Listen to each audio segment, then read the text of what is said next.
আমাৰ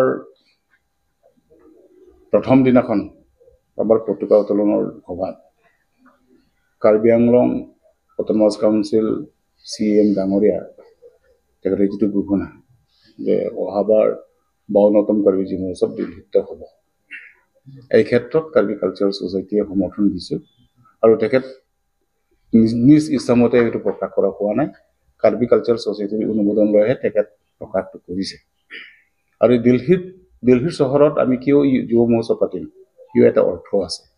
সেই অৰ্থটো এইটোৱেই হৈছে, আপোনালোকে সকলোৱে জানে আজি 40 বছৰতকৈ অধিক কাৰ্বি আংলংবাসী ৰাইজে স্বায়ত্তশাসিত ৰাজ্য আন্দোলন আমি কৰি আহিছোঁ, যাৰ ফলত আজিৰ তাৰিখলৈকে সফল হোৱাৰ ৰাস্তা আমি দেখা নাই। কিন্তু আমাৰ আন্দোলন চলিয়ে গৈ আছে, আমাৰ ডিমাণ্ডটো কৰিয়ে আছে। SGC কৰিব, বেলেগ কাজকম কৰিব, বেলেগ কাউন্সিলে কৰিব, বেলেগ কংগ্ৰেছে কৰিব, বেলেগ আনকি কাৰ্বি আংলং অট'নমাছ ষ্টেট বুলি নহয়, অট'নমাছ ষ্টেট আৰ্টিকল 2 ডিমাণ্ডৰ ক্ষেত্ৰত কিছুমান সশস্ত্ৰ সংগঠনো জন্ম হ'ল। কিন্তু আজি সেই একেটাই কথা, তেওঁলোকে আজি তেওঁলোকে হয়তো চাৰেণ্ডাৰ কৰি এটা শান্তিৰ পথত আহিছে, তথাপি সেই একেই কথা। গতিকে আমি এইটো চিন্তা কৰিছোঁ, অহাবাৰ দিল্লীৰ চহৰত কাৰ্বি যুৱ মহোৎসৱ পাতি এই অনুষ্ঠানতে আমাৰ কাৰ্বি আংলঙৰ যিমানখিনি সংগঠনসমূহ আছে, যিমানখিনি পলিটিকেল পাৰ্টি আছে, যিমানখিনি আমাৰ বুদ্ধিজীৱীসকল আছে, একেলগে তাত গৈ পেলাই অট'নমাছ আমাৰ কি বুলি কয় এইটো কাৰ্বি যুৱ মহোৎসৱ উদযাপনেৰে কাৰ্বি আংলঙৰ বাসী ৰাইজৰ যিটো আকাংক্ষা, সেই স্বায়ত্তশাসিত ৰাজ্য, সেই ধৱনীটো আমি তাক আকাশ পাতাল গঢ়ি তুলিবৰ কাৰণে আমি আপ্ৰাণ চেষ্টা কৰিছোঁ। এইটোৱে কথা। কাৰ্বি আংলঙৰ ভৱিষ্যতৰ স্বাৰ্থত আমি একেমুখে তাত অট'নমাছ ষ্টেট শ্লোগানটো অকল শ্লোগান বুলি নহয়, আমি প্ৰেক্টিকেলি আমি তাত দেখুৱাব লাগিব। যিহেতু আমি ক'ব খুজিছোঁ আজি কাৰ্বি সমাজ কি নাই, কাৰ্বি জাতি কি নাই। আমাৰ নিজস্ব সংস্কৃতি আছে, ভাষা আছে, সাজ পোছাক আছে, কিন্তু সেই সাজ পোছাকসমূহ, সেই সংস্কৃতিসমূহ, সেই ভাষাসমূহ জীয়াই ৰাখিবৰ কাৰণে বৰ্তমান কাৰ্বি আংলং অট'নমাছ কাউন্সিল যোগেদি সম্ভৱ নহয়। গতিকে সেই সম্ভৱ যদি কৰিবলৈ হ'লে আমাক লাগে স্বায়ত্তশাসিত ৰাজ্য। কিন্তু আমাৰ আন্দোলন কৰাৰ কোনো প্ৰয়োজন নাছিল, যিহেতু সংবিধানত লিপিবদ্ধ আছে। গতিকে সেই সংবিধানত লিপিবদ্ধ থকা স্বত্তেও আমাক কিয় আওকাণ কৰিছে। গতিকে আমি এই সংবিধানটো আপোনালোকে ইমপ্লিমেণ্ট কৰক, সেইটো লৈ পেলাইহে আমি কাৰ্বি যুৱ মহোৎসৱ তাতে আমি উদযাপন কৰিম। মাত্ৰ 1 বছৰৰ কাৰণে ইয়াত নহ'ব, তাৰ 20 বছৰ ইয়াতে হ'ব।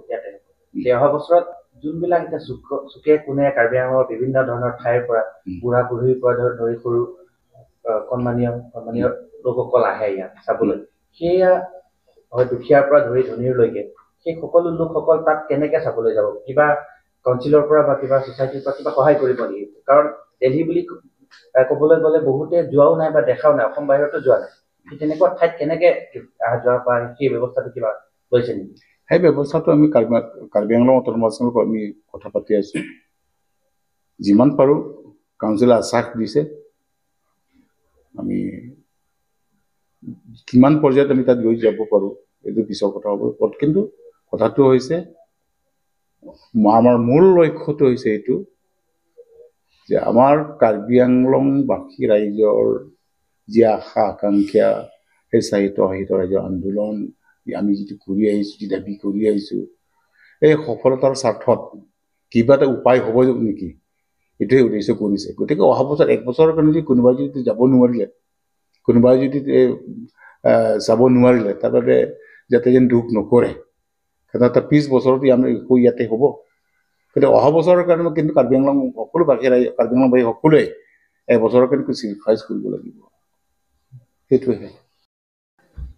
আজি সংবাদ মেলত কাৰ্বি সাংস্কৃতিক সমাজৰ তৰফৰ পৰা আমি এটাই কথা ক'ব খুজিছোঁ, প্ৰথমতে হৈ যোৱা 51তম কাৰ্বি যুৱ মহোৎসৱ সফল কৰি তোলাৰ বাবে কাৰ্বি আংলং অট'নমাছ কাউন্সিল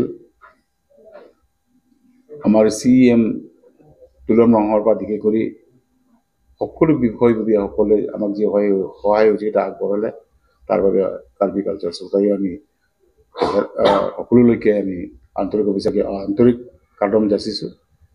আৰু ইয়াৰ উপৰিও আমাৰ যি সৰ্বসাধাৰণ সমিতি আছে, ৰিচেপশ্যন কমিটিসকলে আমাৰ তেওঁলোকে নেৰা নেপেৰা যি কাম কৰি গৈছে আৰু সফল কৰি তোলাৰ বাবে আমাৰ ৰিচেপশ্যন কমিটিৰ সভাপতি সম্পাদকৰ প্ৰমুখ্যে সকলো যিমানখিনি চাব কমিটিৰ সদস্যসকল আছে তেখেতসকলক আমি ধন্যবাদ জ্ঞাপন কৰিছোঁ। আৰু শেষত মই ধন্যবাদ জ্ঞাপন কৰিব খুজিছোঁ যে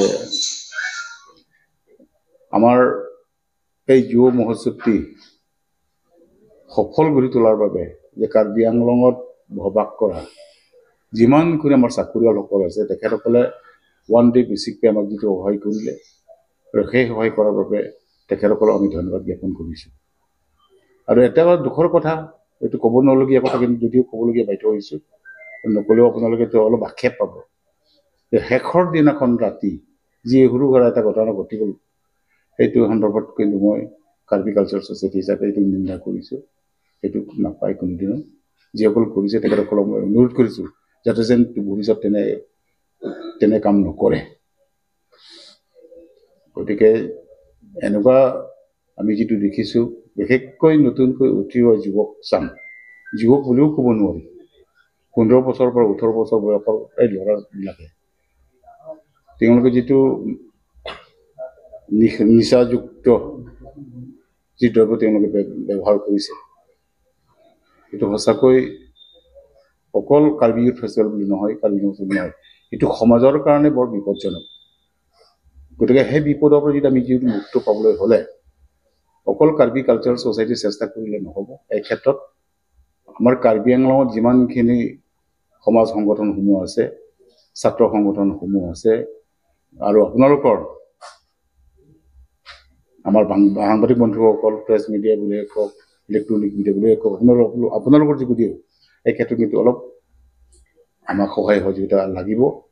এই এৱাৰনেছ আমি কৰিব লাগিব যাতে আহি থকা দিনবোৰত এনেকুৱা ঘটে। সেইখিনি মই ক'ব খুজিছোঁ।